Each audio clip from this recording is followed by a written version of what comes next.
All right, so here we are. We're finally back on our fork rebuild for the Kawasaki Turbo bike. In the last episode, you remember we got the fork legs off. We removed the big cap to get them off. So these forks are a little bit different than some forks I've done fork seals on, in that normally the fork cap on top is what also holds the spring in. This one does not. You can see down inside of there, there is another cap that holds your fork springs in. And on the bottom, which is traditional, there's an Allen bolt that holds the dampening rod inside. You have to be able to undo that to get your sliders out. So one of the ways, the easiest way I have always found to do that, leave the spring compressed, leave the cap in there holding the spring in. That will provide tension on the dampening rod and prevent it from turning while you're trying to loosen it. Several ways you can loosen it. This particular one is an 8mm Allen bolt. I have some of these nice long extended reach Allen sockets. You can also use a traditional one, put it in there, and then what I'll do is I'll get a wrench for added leverage if you don't have these. Or the easiest way is with a nice impact gun. Okay, impact gun will zip it right out of there for you. So like I said, leave the top one in. That extra dampening force from the spring will help hold the damper rod in place so you can loosen this. Just like that. Our bottom dampening rod bolt is out. You'll notice there's a copper washer on here to seal it. Otherwise, you'll lose all your fork oil out the bottom. So we'll renew that. We'll put a new one in. Now with that out, we can remove our top dampening nut, which you can do with a 1/2-inch extension. Okay, it's a square hole. And we'll use the same technique. You can do this without an impact gun. Impact gun just makes everything easier.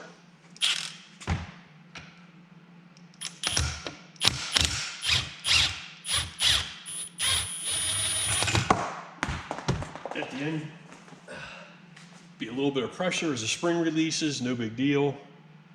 There's also an O-ring on your cap nut.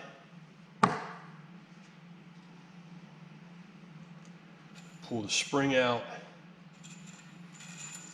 Notice your spring is different, okay? You want to make sure you reinstall it the correct way. The tighter wound coils go at the top. The less tightly wound coils go at the bottom. Okay, we'll sit this in there for now. Grab myself another rag. All right, so now inside we have a couple of parts that are going to want to come out on us, which is okay. One is going to be the dampening rod.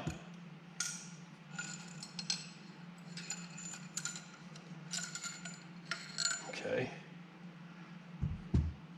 This is your dampening rod. This is what the Allen bolt that we took off earlier screws into from the bottom. Okay. We're going to clean all this stuff up. On the dampening rod, you have two springs. A light duty spring and a heavier duty spring. Make sure they also go back in the same order. We'll clean all that up later. This is kind of a messy job. So now with all that out of the way, there's a couple more parts that won't come out until we get our fork tube out. So next thing we're going to do, we're going to take our dust seal off. Okay, be careful. These are usually sometimes just aluminum legs. This should come out fairly easily. I have new ones of these, so I'm just going to replace these. Okay, that pops right up off. Keep track of how things come apart. Okay, I like to put them upside down and in the order they go, in case you forget, or you know it's going to be a while until you get back to it. Now inside here, there's a spring clip. Okay, take out one side, and you'll see there's little places for you to grab it, and pry out the second side, and then once you get both ends out, it'll just come up out. It goes inside of a groove inside that fork leg to help hold the seal in. Okay, just carefully work it out. There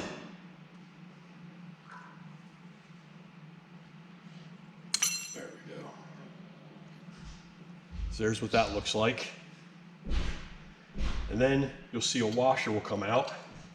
Maybe, it might be stuck to the fork seal. But either way, there's a little metal washer. See if we can get that to pop up out here.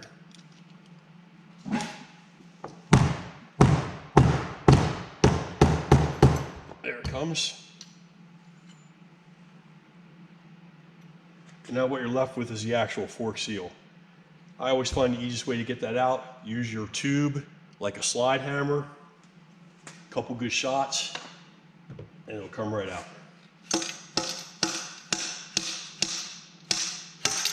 There it goes. So you can pull this up off. Here's your actual fork seal, followed by another metal washer just like the top one. Okay, put this aside, we'll clean this all up later. And now inside here is going to be a couple more parts that are going to come out. Your cup and a couple of springs. Make sure you get them all. The way these go, there's two wave washers.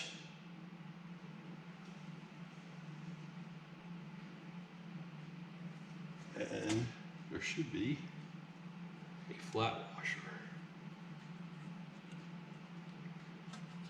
which may still be stuck up inside of here. It is, it's still in there. That might come out when I clean it.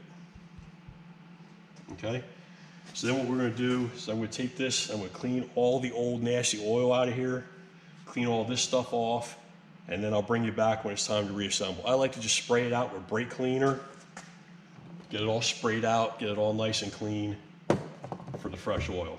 So when I get that all cleaned up, I'll bring you back for the next part.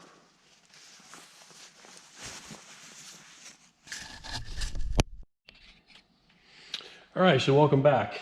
All right, I got all the parts cleaned up. Okay, cleaned up the damper rod, cleaned up our they call it I think they call it a bucket. Cleaned up all the insides and outsides of these.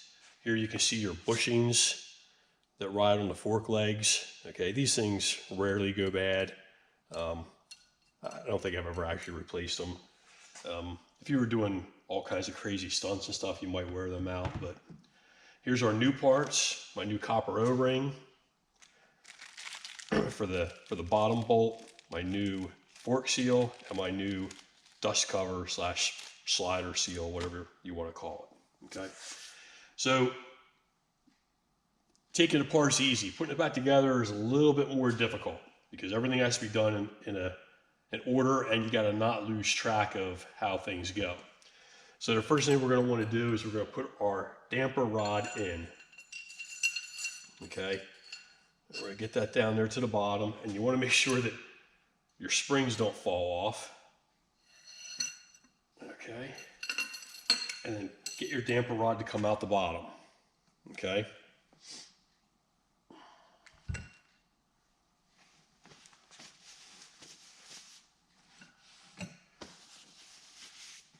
All right, now that we have our damper rod out, okay, your bucket has to go on, and your three washers have to go on. Okay, I did find the other one that was stuck to the bottom.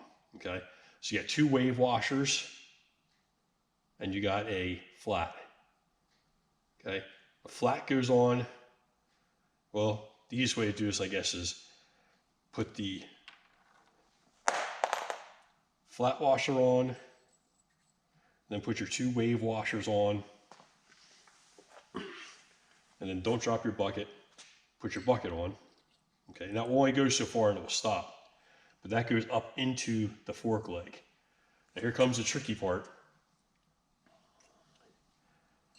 trying to get this into here and not knock any of this stuff off. Not that bad, just take your time.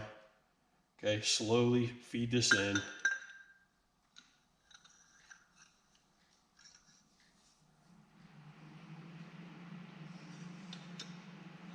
And with any luck, you'll see your damper rod on the bottom.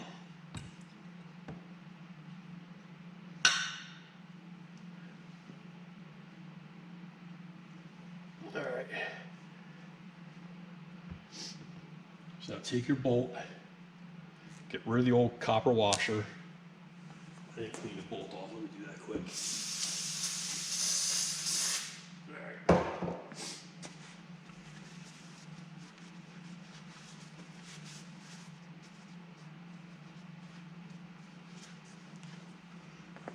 Let's get our new copper crush washer on.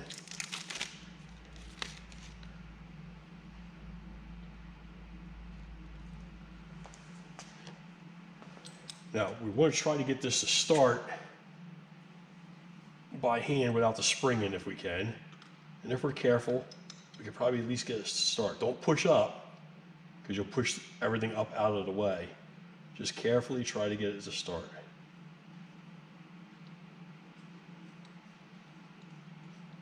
All right, see that? Started. Just didn't fall out, okay?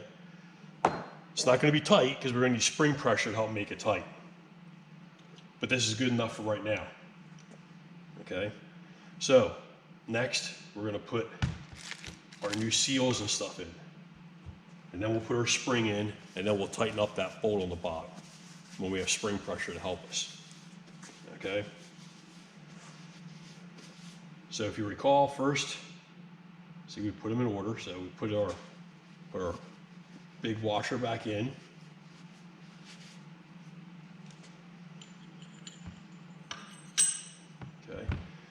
Seal, but we're not going to use the old seal.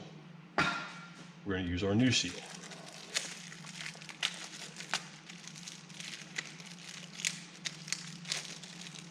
I like to use all OEM parts. I haven't always had the best luck with aftermarket seals, so these are all genuine Kawasaki parts. I prefer them if you can still get them. Okay, then I like to take like a little bit of old oil,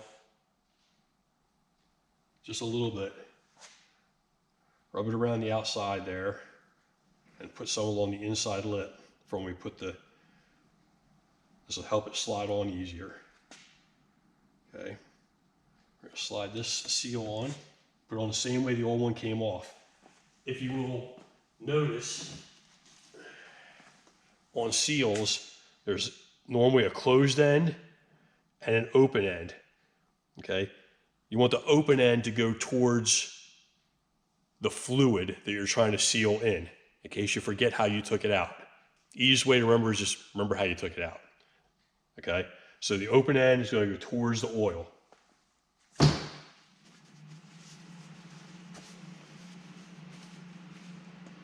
right, so we're going to get this in there. You want this to go in nice and straight. So slide it down as far as you can.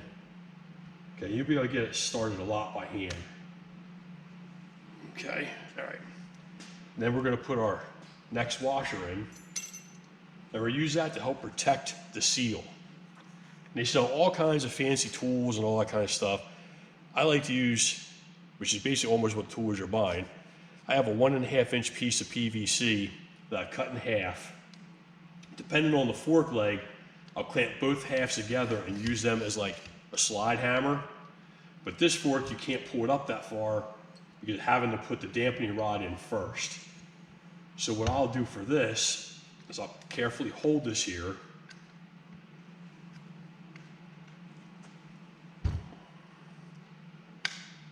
All right.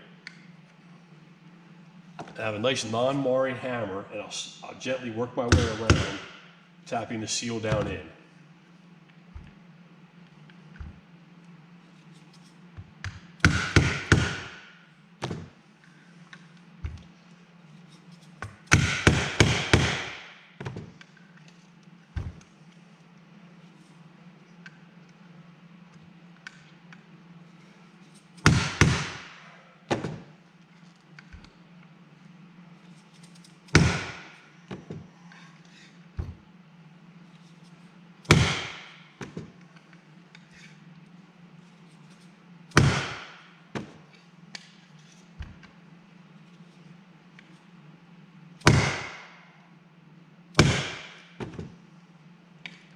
when you get down past the groove, where that little spring clamp is going to go, then you got it down far enough. Almost there.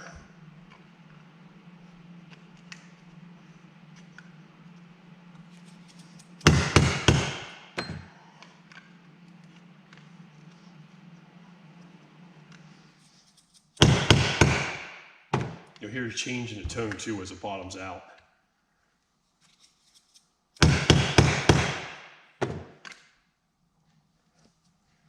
Okay, I can see my ring. And a little more over here.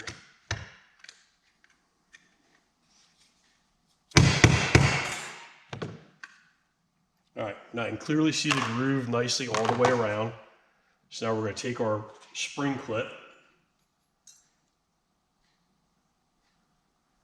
squeeze that together, get the back started, and then work where it splits back in. Okay, get yourself a little screwdriver, push that down in the grooves.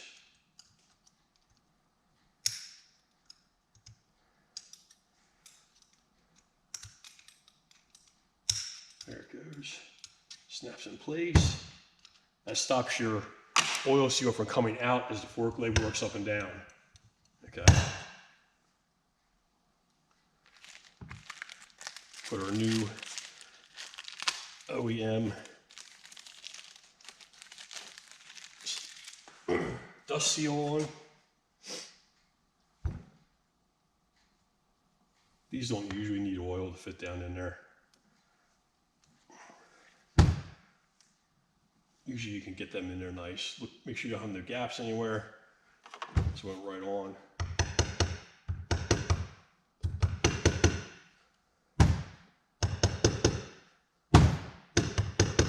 All right, good there. Then we get rid of our old parts. I tend not to get rid of the old parts until I'm sure the new parts are in and fit. Because I've had it already where you buy parts and they're not what you think they're going to be. All right, so now we're gonna have to do this and then kind of undo it later, but it makes the rest of the job easier. I'm gonna put the spring back in. Remember, your tire coils go up top. All right.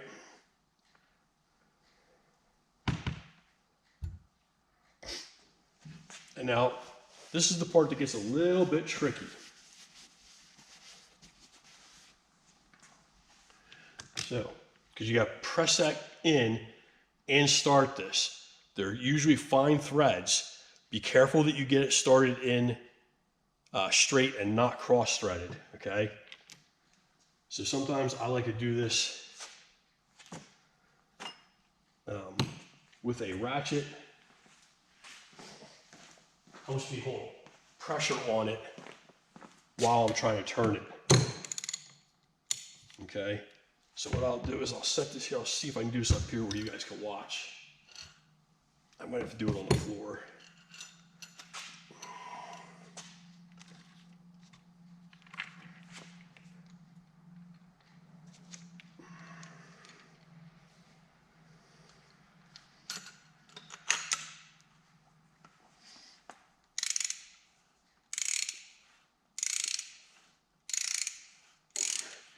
Once you get it started, you're fine.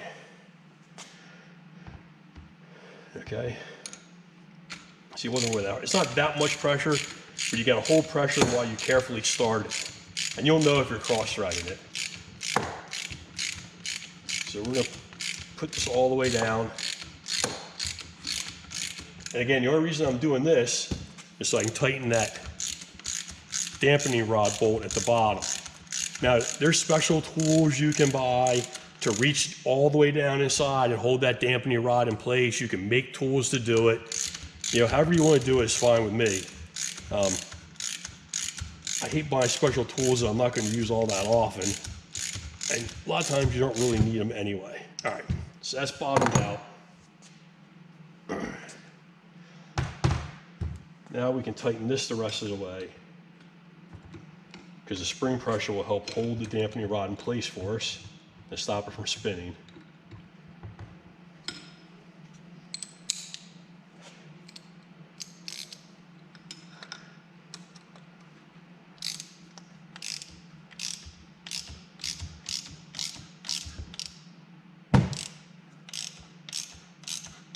sometimes it may still spin. Yeah, see, like it's spinning right now. But that's easy enough to fix because an impact gun takes care of that.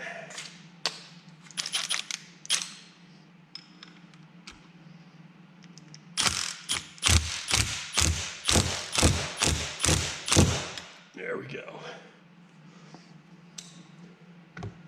So now that'll be nice and tight. Yep, good and tight.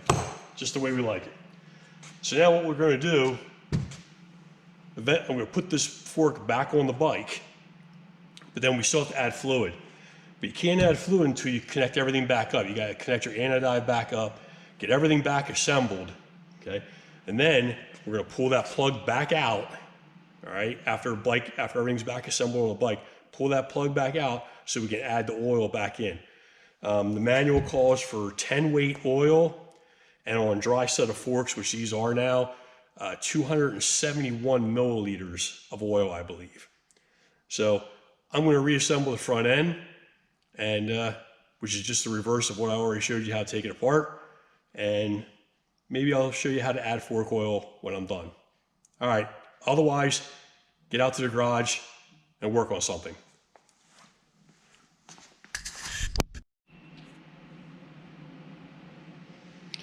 All right, welcome back. We're going to complete the final steps here. As you can see, I got the forks all installed. I got the anti-dive units all installed along with their junction blocks and the front fenders, the front fender. I did replace the O-rings in the anti-dive. There's two at top and the bottom one. They were looking a little squished and they may have been seeping a little bit. So while I had it apart, I went ahead and replaced them. Because once you put fork oil in, if you take these off, all your fork oil is going to run out, if you remember from the first episode of this job. So if you remember, we're going to take this top nut back out to release the spring pressure, and so I can put fluid in it.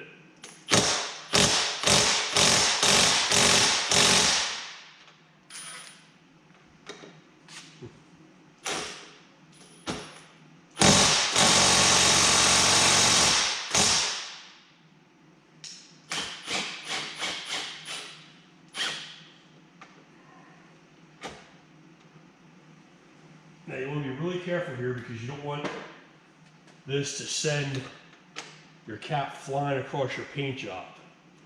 So this is when I take this by hand the rest of the way out,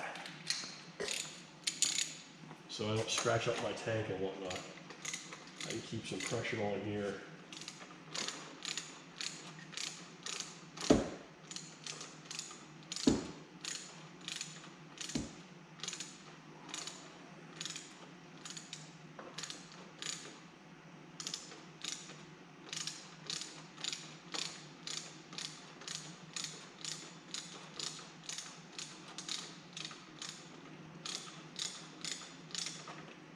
There it goes.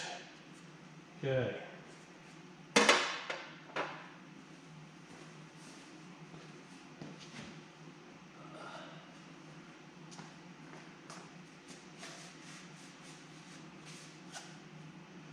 Sorry, I thought I was all ready for you, but I forgot to grab my funnel. So here's my funnel. Okay, you can see the top of the spring. I'm gonna put my funnel in here, and I already pre-measured out roughly 271 milliliters of 10 weight fork oil. Now, the factory manual calls for 10 weight at 271 milliliters, plus or minus 4 milliliters. I have roughly 275 in here. My measurement's not that accurate, but a little more will cause you to have stiffer springs or stiffer suspension. If you want stiffer, you can go to 15 weight. If you want softer, you could go to like 7.5 or 5. Or this is not a race bike, so I typically will keep at what it calls for. Pour it in nice and slow.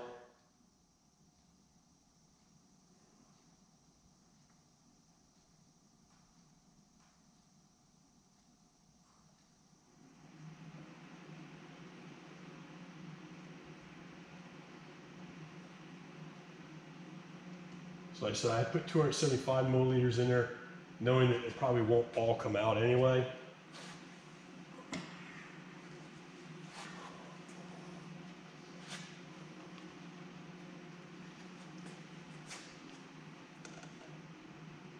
All right, now we'll just redo everything that we undid. We'll put our spacer back in, or not really spacer, but our fork nut here. Just like we did previously. I'll get it started by hand. Once it's started, I'll run it the rest of the way in with the gun.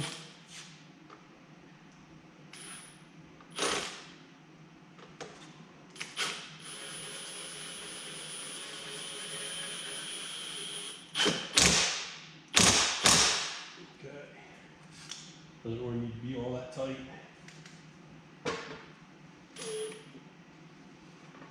And then the last step, get your clip on back in there and get the original bolt we took out way back when, step one.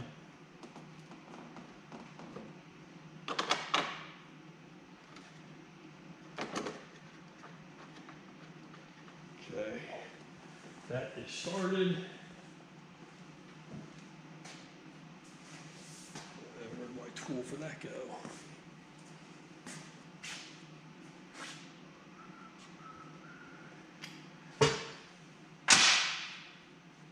I misplaced my tool here. My 17mm Allen for this.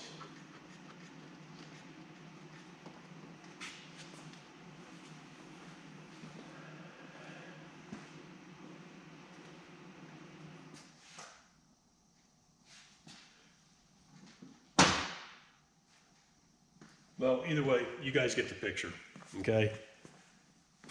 Put that back in, and then last but not least, don't forget your plastic plug that covers up that hole, and do the same thing to the other side. And then all you gotta do is put your front wheel back on, and your suspension is done and ready to go. I hope this helps somebody out there. If you have one of these bikes or a similar bike, most of your forks operate pretty close to the same way. The only real complication with this one is the anti-dive unit, which modern bikes don't have. They used that a couple of years in like the late 70s, early 80s. It didn't really work all that well, so manufacturers got away from it. But other than that, it's pretty standard across many bikes that you may work on. So hopefully this helps you out. Until then, everybody, oh, let me tell you one other thing quick. I did write this down.